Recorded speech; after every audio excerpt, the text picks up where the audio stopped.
guys, welcome back to my channel. I'm Sonnet, the owner and creator behind Sonnet's Garden Blooms, and today is day 22 of the 25 days of Thriftmas.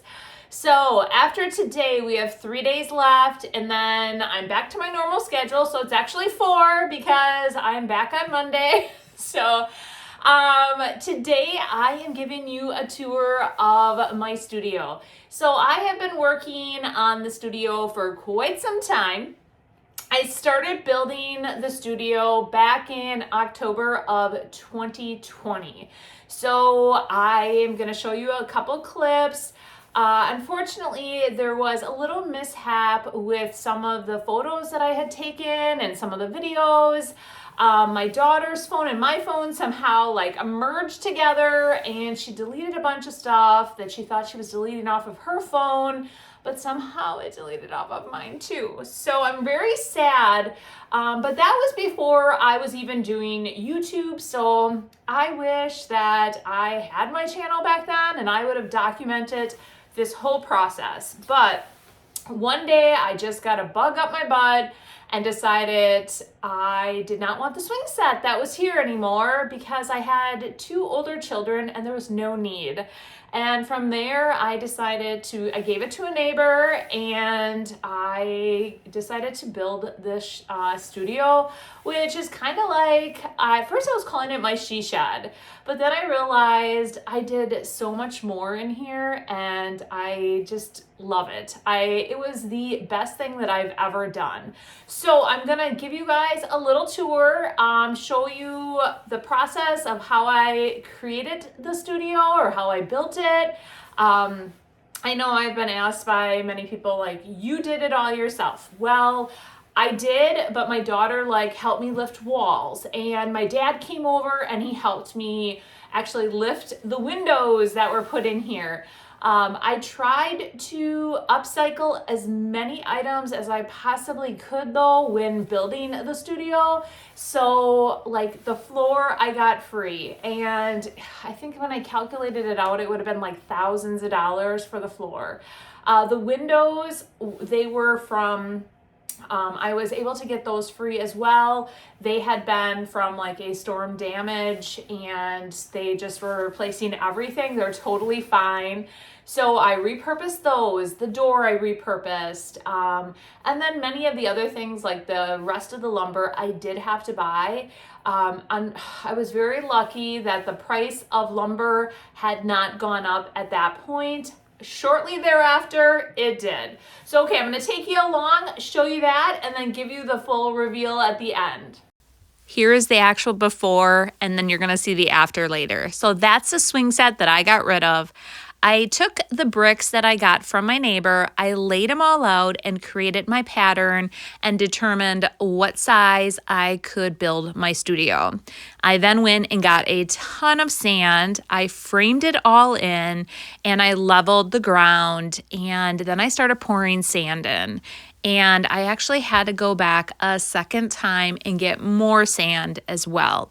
So I started laying the bricks with the pattern, and I liked it because I had all the bricks laid out, and I just went and I would pick one up and I'd walk it right over, and that's exactly, I just fit it right in.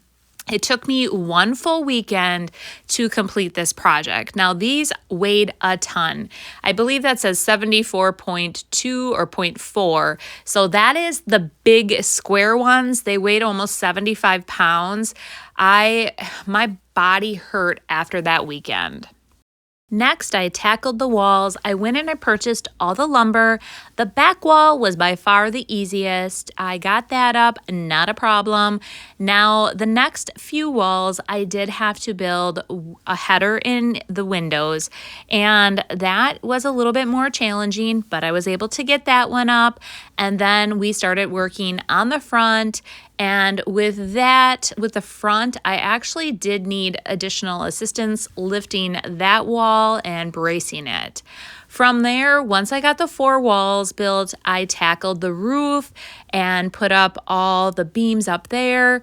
And from there, then I decided I was going to go with a metal roof. I have been watching a guy on YouTube through this whole process, and anything I needed to know, he was building a shed, and he had little mini video tutorials that I would watch before I tackled the next project. So for instance, when I needed to determine the pitch of the roof, he had an entire video tutorial on that. He had another video tutorial on how to put on a metal roof, and it made the process so much easier just to watch him, and from there I tackled the next thing.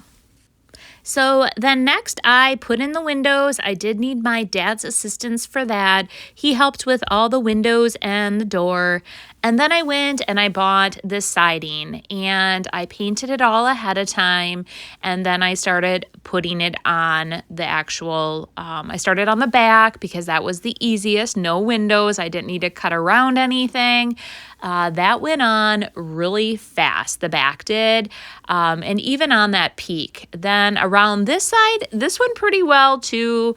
It was when I got to the front, that took a little bit longer, and it was just cutting around everything.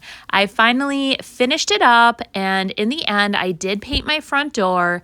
And then here, you can kind of peek on the inside of the actual studio so you can see what it looked like prior to me putting the insulation in and everything else.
What did you guys all think? I hope you enjoyed today's tour. I know leading up to it, I was trying to finish all kinds of stuff, and I like it when I put pressure on myself so that I actually commit to it and completely finish it. This, like I said, has been going on since October of 2020. So the build took a while. Then the electrician came and wired everything, like hardwired it. And then I finished the inside. Then he just was back finishing the lighting and all that good stuff. And then I had to do the final decor, like all that fun decorating.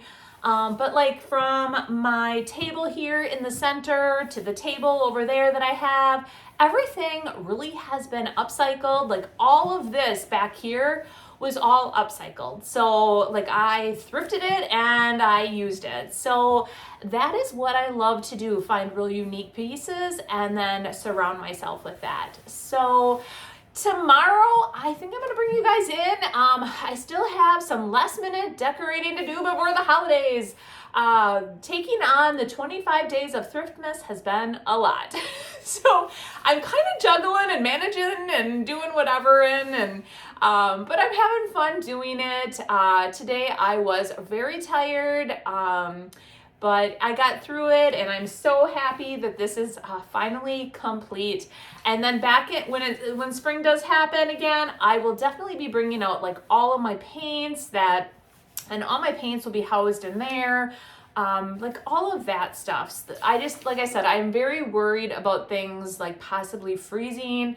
Here in Wisconsin, January and February get extremely cold. That's when we get like down into the negatives. Like tonight, it's gonna be in the negatives. So because I'm so worried about that, I decided to take all of that in my home and in spring, it will be back out here. So as I do projects for my lives and my thrift flips and videos, I'll be bringing stuff back and forth, but a little bit more work for me now, but it might save me in the end. So thanks so much for following along today, and we will see you guys tomorrow. Bye.